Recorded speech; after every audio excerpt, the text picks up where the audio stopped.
ইরানে ইসরায়েলের ব্যাপক সামরিক অভিযানের পর শুক্রবার একটি বড় ঘোষণা আসে।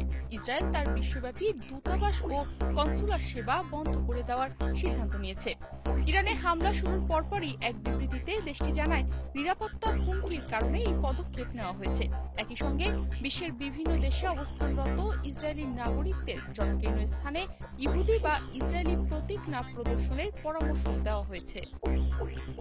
বিবৃতিতে আরও বলা হয়, শত্রুতাপূর্ণ কার্যকলাপের মুখে পড়লে নাগরিকরা যেন স্থানীয় নিরাপত্তা সংস্থার সাথে যোগাযোগ করে।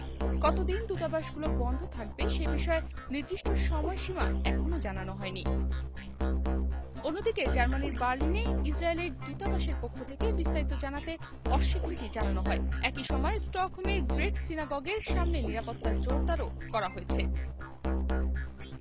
ইসরায়েল দাবি করেছে, তারা ইরানের পারমাণবিক স্থাপনা ও ক্ষেপণাস্ত্র কারখানায় হামলা চালিয়েছে, যাতে একাধিক সামরিক কমান্ডার নিহত হয়েছে। এই ঘটনার পর আন্তর্জাতিক মহলে ব্যাপক প্রতিক্রিয়া সৃষ্টি হয়েছে। অন্যদিকে ডোনাল্ড ট্রাম্প বলছেন, ইরান মার্কিন দাবি প্রত্যাখ্যান করে নিজের ওপর আক্রমণ আহ্বান করেছে। তিনি সতর্ক করে বলেন, পরবর্তী আঘাত হবে আরো নৃশংস। ট্রাম্প বলেন, ইরান এখনো সময় থাকতে একটি চুক্তিতে পৌঁছাতে পারে, না হলে এক সময়ের ইরানি সাম্রাজ্য ইতিহাস হয়ে যাবে। এ বিষয়ে মার্কিন পররাষ্ট্রমন্ত্রী মার্কো রুবিও গণমাধ্যমকে জানিয়েছেন, আমেরিকা এই হামলার সঙ্গে যুক্ত নয় এবং কোনো সহায়তা আমেরিকা করেনি। তার মতে, আমেরিকার মূল অগ্রাধিকার হলো অঞ্চলে নিজেদের বাহিনী রক্ষা করা।